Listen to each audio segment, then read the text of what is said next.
Oh Lord, Nats. You already you calling it already? But guess what, guys?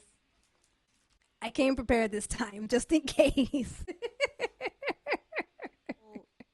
Fear can be a good thing and it can be a bad thing. Now, what do I mean when I say fear can be a good thing?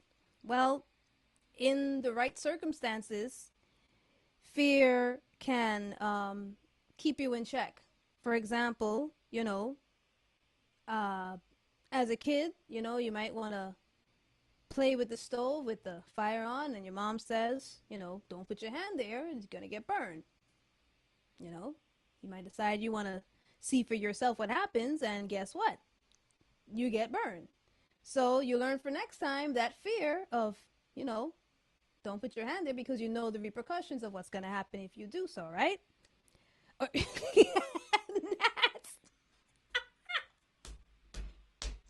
Oh God, why? Why you had to mention the slipper? Oh God. Yes, it is true. Yes, Nat, exactly. People should be inspired and not jealous. You know? Like case in point, I remember one person coming to me at a time, one of my prior workplaces, and they flat out told me, they were jealous of me, and I'm just like, that's a waste of energy. That's for me. That's really a waste of energy. The time and the energy and the spirit you're taking to be jealous at me, you can work on yourself and upgrade whatever it is you need to do. That's how I look at it. But c'est la vie, to each his own. And then also too, from society standards, being that you're not seeing so much. How should I put it? When you're not seeing yourself being represented in on the TV, in magazines, in commercial, it can really it can mess with you a bit because it's almost like, well, if this is the standard and I'm not that, then where does that leave me? It's like they're saying, well, you have to be this way, you have to look like this, you have to have this hair color and then this height and this, but not everybody fits into that. So if I'm not this, so then I'm not beautiful. Like, what is it? You know? So yes, Naz, exactly. Yes.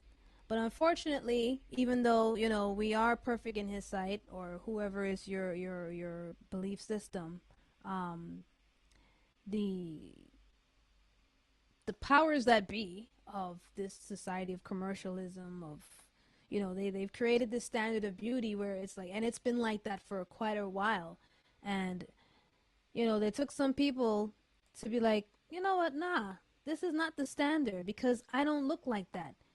Not to say I'm any less beautiful or any less handsome because I don't fit this particular mold. We're all beautiful in our own ways, our shapes, and our quirks. I mean, if everybody were to be the same, it'd be one boring world. I think you guys would agree, right? If we all walk the same, talk the same, look the same, it'd be really boring. You know, um, just be you, do you. Yes, that's exactly the quote I was trying to remember. That boy, Jared. Thank you. You miss 100% of the shots you don't take. Very true. Yes, exactly. So yeah, I missed those shots, but others will come. What's for me is for me and not for anyone else. I'm a firm believer of that. What's for you is for you, and that's it. That's that. That's it. Oh, that girl Cheeks, how you doing? Welcome on in. Love your question. I'm actually, I think I'm about to answer this. Uh, um, Answer the question. So basically, like after I finished with the vocal boot camp, or it kind of phased out on its own because circumstances happened and things just kind of went the way it did. um, it was at that point where I decided, let me just. I'm scared. I don't know how people are gonna take it or take me because it's like for me, and I think a lot of creative people can also attest to this.